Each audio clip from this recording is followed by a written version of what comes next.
ఆపద మొక్కులవాడు, అనాథ రక్షకుడు, కోట్లాది భక్తులకు ప్రత్యక్ష దైవం శ్రీ వెంకటేశ్వర స్వామి.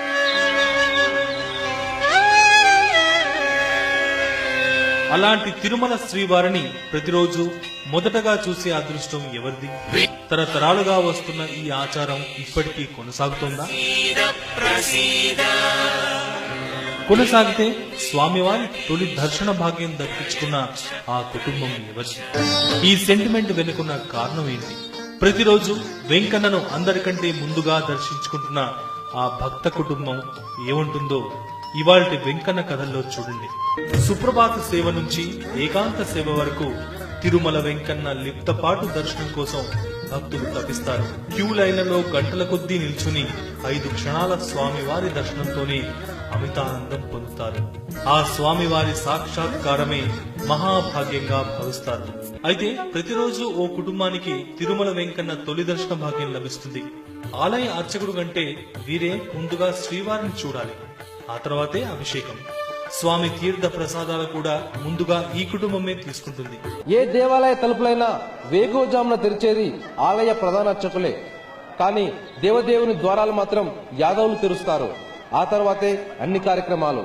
తరతరాలుగా వస్తున్న ఈ సాంప్రదాయానికి శ్రీనివాసుని చరిత్రలో మూలాలున్నాయి. వాళ్ళది అగ్రకులం కాదు, వాళ్ళు వేదాలు శాస్త్రాలు చదువుకున్న వాళ్ళు కూడా కాదు. అయినా ఎవరికి దక్కని వరం వీళ్లకు దక్కింది.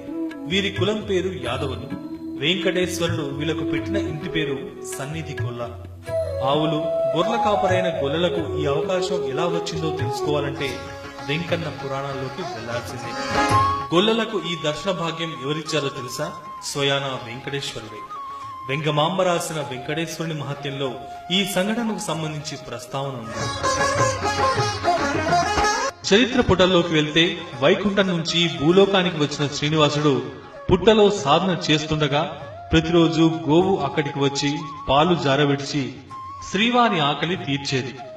ఇంటికి వెళ్ళాక ఆవు పాలు పితుకుదామంటే వచ్చేవి కావు. దీంతో పశువుల కాపరైన శరభయ్యపై యజమాని కోప్పడుతుంది. ఆ తర్వాత రోజు ఆవు పుట్టపై పాలు జారవిడుస్తున్న దృశ్యాన్ని చూసి శరభయ్య గొడ్డలతో ఆవును కొట్టబోతాడు. దీన్ని గ్రహించిన వెంకన్న పుట్టలోంచి పైకి లేవడంతో శరభయ్యకు దెబ్బ తగిలి రక్తం ధారలుగా ప్రవహిస్తుంది. ఈ దృశ్యం చూసిన యాదవుడు స్పృహ తప్పి పడిపోతాడు. ఆ తర్వాత స్పృహలోకి వచ్చిన శరభయ్యకు శ్రీనివాసుడు కనిపిస్తాడు. భూమి మీద మొదటిసారి నన్ను చూశావు కాబట్టి ఇక నుంచి నా తొలి దర్శనం నీకేనని శరభయ్యకు వరమిస్తాడు వెంకటేశ్వరుడు. ఇక ఆనాటి నుంచి ఈనాటి వరకు ఈ ఆచారం కొనసాగుతూనే ఉంది. మీరు చూస్తున్న ఈ వ్యక్తులే శరభయ్య వారసులు. నేటికి వీళ్ల దర్శనం తర్వాతే శ్రీవారు భక్తుల్ని చూస్తాడు. వాళ్ళ భార్య పిల్లలంతా వచ్చి ఇచ్చామా, నీకు భయం లేదు, ఆయన భగవంతుడు చేర్పినాడు. కలియుగంలో మొట్టమొదటి దర్శనమిచ్చి ఆయన నేను కాపాడతానని ఆ చంద్ర యాదవ్ బిడ్డలకి భార్యకి ఆయన వరం ఇస్తాడు. ఆ వరంలో పుట్టోళ్ళు మేమంతా, మా తాతలు ముత్తాతలు ఆ వేల కొద్ది దేవుడికి ఎప్పుడు ఎదుర్కొన్నాడు. అప్పటి నుంచి మా ముత్తాతలు తాతలు అయ్యి మా నాయన ఇప్పుడు మేము కైంకర్యం చేస్తున్నాం. ప్రతిరోజు బ్రహ్మీ ముహూర్తంలో సుప్రభాత సేవకు ముందు సన్నిధి గొల్ల శుభ్రంగా స్నానం చేసి తిరునామం ధరించి గోవిందనామాన్ని స్మరిస్తూ దివిటీలు పట్టుకుని అర్చకులు జియంగార్లతో వెళ్లి వాళ్ళ సమక్షంలోనే ఆలయ ద్వారాలు తెరుస్తారు.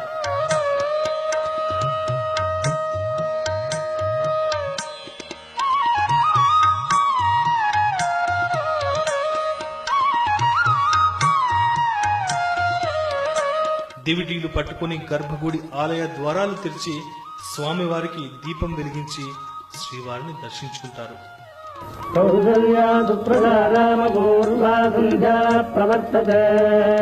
మొదటి తాంబూలం, మొదటి అభిషేక తీర్థం కూడా సన్నిధి గొల్లులకే సమర్పిస్తారు అర్చకులు. యాదవుల దర్శనం, ప్రసాదాల స్వీకరణ తర్వాతే మిగతా కార్యక్రమాలు మొదలవుతాయి.